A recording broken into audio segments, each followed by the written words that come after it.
Hanson's English is much improved than it was from Summer League. I know he's obviously been here in town. I think probably almost since the end of Summer League. So I'm sure that the communication piece is probably improved considerably since we saw him last at Summer League.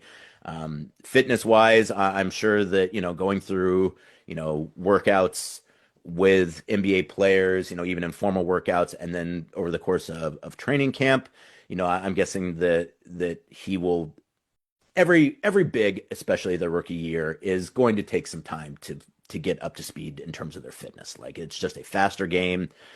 The way you have to play in the NBA, particularly as a big, being able to not only defend in the paint but also get out to the 3-point line, like that requires a level of fitness for guys who are 7 foot and taller, can be a little bit difficult. So like it's gonna take Hansen a little bit of time to get to that point. But if he's able to do that this season, and if he's able to create even half as well in the NBA as he did Summer League, I think you're probably going to see Hansen out there a bit. And again, I think, some of that is also dependent on Rob's availability as well.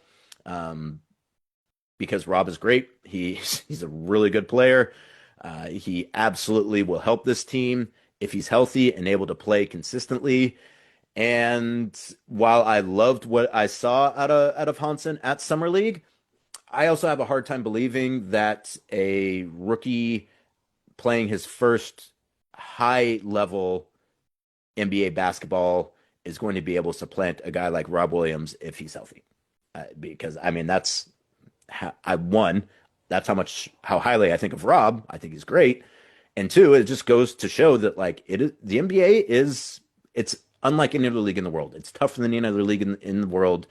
And what works in Europe and China and Australia, sometimes does not necessarily work in the NBA. I don't think that's going to be the case for Hansen. I am incredibly bullish on Hansen, but I just think it's probably going to take a little bit of time. So assuming he's going to be able to come in and play minutes right away, particularly by, supplanting guys like Robert Williams, I have a little hard time seeing that, but that's a good problem to have. And you also don't want to necessarily throw too much at Hansen to begin with anyways. Like, I've said this over and over and over again throughout the years that just throwing minutes at players and just letting them sink or swim in the NBA is not the way to get better in the NBA. Like it's just not. In fact, it's more detrimental, in my personal opinion, to throw a guy out there and just continue to let him struggle because you feel like more minutes are going to be advantageous. Sometimes that's true. A lot of times it's not, because if you're not playing well, if you're not confident in the way you're playing, if you're getting embarrassed out there, particularly in regular season games with national audiences, that is no kind of path to success. So, I think the team is probably also going to, I wouldn't say protect Hansen, but they're going to put him in situations where he can be successful, and they're not going to put him in spots where they feel like he's going to have to do things that he's not ready to do in order to help the team win. Like they're just not going to do that. So, so those are kind of the big things that I'm going to be looking out for at training camp.